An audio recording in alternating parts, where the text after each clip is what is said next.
दोस्त नमस्ते प्रणाम। मैं हूं आपकी वंदना। स्वागत करती हूं चाची के चैनल पे आप सभी का। फ्रेंड सुमन लोकगीत के चैनल पे एक प्यारा सा छोटा सा होली गीत लेके आए हैं। कैसे लगेगा कमेंट बॉक्स में बताइएगा और चैनल को ज़्यादा से ज़्यादा सपोर्ट करिएगा। फ्रेंड ढेर सारा प्यार आशीर्वाद दीजिएगा सुमन लोकगीत के चैनल पर।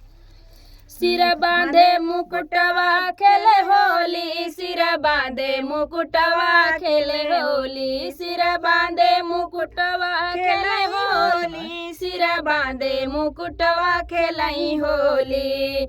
पहली होली अवधपुर में खेले, पहली होली अवधपुर में खेले। राम सिया की गजब जोड़ी, सिर बांधे मुकुटवा खेले होली। राम सिया की गजब जोड़ी, सिर बांधे मुकुटवा खेले होली, सिर बांधे मुकुटवा खेले होली, सिर बांधे मुकुटवा खेले होली।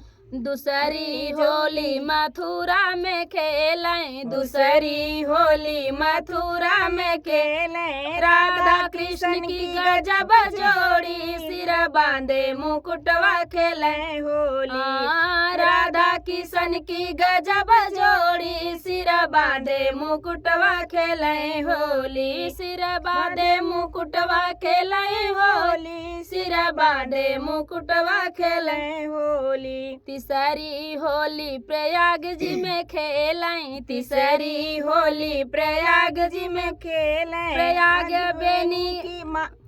बेनी माधव गजब जोड़ी, सिर बांधे मुकुटवा खेलें होली, सिर बांधे मुकुटवा खेलें होली, सिर बांधे मुकुटवा खेलें होली। चौथी होली गया जी में खेलें, चौथी होली गया जी में खेले। गया गजाधर गजब जोड़ी, सिर बांधे मुकुटवा खेले होली। गया गजाधर गजब जोड़ी, सिर बांधे मुकुटवा खेले होली, सिर बांधे मुकुटवा खेले होली, सिर बांधे मुकुटवा खेले होली।